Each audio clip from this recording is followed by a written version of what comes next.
Hi friends, video போட்டே ஒரு வாரத்துக்கு மேலே ஆயிடுச்சு. கொஞ்சம் உடம்பு சரியில்லை, மாற்றி மாற்றி ஹாஸ்பிட்டல்லாம் போயிட்டு வந்ததுனால சுத்தமாக வந்து வீடியோ போடுறதுக்கான டைமே வந்து கிடைக்கல. இதுக்கு நடுவில் ஊருக்குமே வந்து வந்துட்டோம். இப்போ தான் கொஞ்சம் பேக் டு ஃபார்ம் ஆன மாதிரி இருக்குது.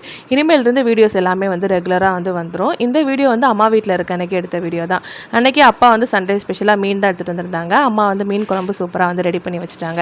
கொஞ்சம் எனக்கான டைம் இருந்ததுனால ஹேர் பேக் தான் வந்து போட போகிறேன். ஃப்ரெஷ்ஷான ஆலோவேரா வந்து எடுத்துகிட்டு வந்திருக்கோம். இல்லை ஆலோவேரா ஜெல் வச்சுருந்தாலும் அதை வந்து யூஸ் பண்ணிக்கலாம். அதை சேர்த்துட்டு ஒரு ஸ்பூன் அளவுக்கு வந்து தயிர், கொஞ்சமாக வந்து தேங்காய் எண்ணெய் சேர்த்துட்டு இது நல்லா மிக்ஸி ஜாரில் சேர்த்து நல்லா வந்து பிளெண்ட் பண்ணி வச்சுக்கணும். நல்லா க்ரீமியான டெக்ஸ்சராக வந்து கிடைக்கும். இந்த ஹேர் பேக் வந்து ரெகுலராக அப்ளை பண்ணும்போது ரொம்ப ஃப்ரிஸியாக இருக்க ஹேர், ட்ரையாக இருக்க ஹேர்க்குலாம் வந்து நல்லா ஒரு சேஞ்ச் வந்து தெரியும். இப்போ ரீசெண்ட் டேஸில் நான் இந்த ஹேர் பேக் தான் வந்து யூஸ் பண்ணிக்கிட்டு இருக்கேன். நல்லா ஸ்கேல்ப் ஃபுல்லாக அப்ளை பண்ணிவிட்டு மீதி உள்ளதை ஹேருக்கும் நல்லா அப்ளை பண்ணிவிட்டு ஒரு ½ hour கிட்ட வந்து நல்லா வந்து ட்ரையாக விட்டுட்டு நானும் போயிட்டு ரெஃப்ரெஷ் ஆகிட்டு வந்தாச்சு. வந்து இந்த மீன் பொரிக்கிற வேலையை வந்து நான் தான் வந்து பார்ப்பேன். சூப்பராக வந்து ஃபிஷ் ஃப்ரையும் ரெடி, மீன் குழம்பு வச்சு சூப்பராக வந்து அன்றைக்கி லஞ்ச் சாப்பிட்டு முடிச்சாச்சு.